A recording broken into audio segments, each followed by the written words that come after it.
At a Ukrainian position on the outskirts of Bakhmut, a Ukrainian military commander pointed to a small opening like a cellar door jutting into a snow-covered slope and said, "Hiding in the woods."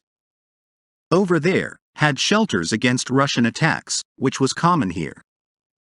Lieutenant Colonel is a bearded, broad-shouldered, battle-hardened 39-year-old artillery commander. His name is Alexander, but Fury is his call sign or nickname for classified military communications. Like all military personnel spoken for this story, he did not want his last name or the unit he commanded to be identified. "No," he added.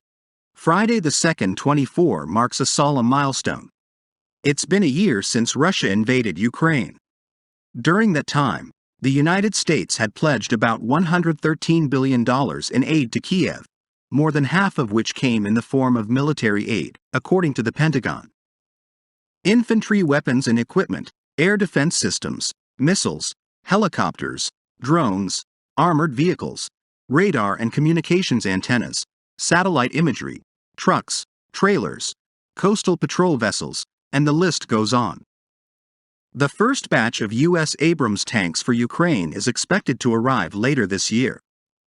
U.S.-made F-16 fighter jets have been on Ukraine's wish list since Russia's unilateral aggression began. As of now, the U.S. has not agreed to give them to them. Amid domestic struggles ranging from spiraling living costs to rising refugee arrivals, polls show Americans are growing less enamored with providing arms to Ukraine. In show of support to Ukraine, Joe Biden makes surprise visit to Ukraine ahead of Russian invasion anniversary, walks streets of Kyiv, yet Ukrainian military officials say U.S. weapons are making all the difference. To show how, a senior Ukrainian military intelligence officer and several special forces soldiers guided USA Today in mid-February to a secret location on a ridge a few miles outside the frontline town of Bakhmut, in Ukraine's mineral-rich eastern Donbas region.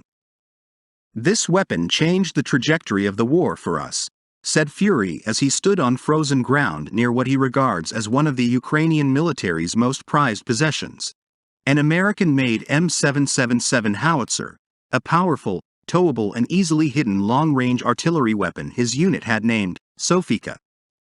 Made of steel and titanium, its hydraulic hoses and pumps enable its artillery turret to slide in and out with relative ease. Sofika stood with her back to a thicket of trees, her cannon pointed at Bakhmut.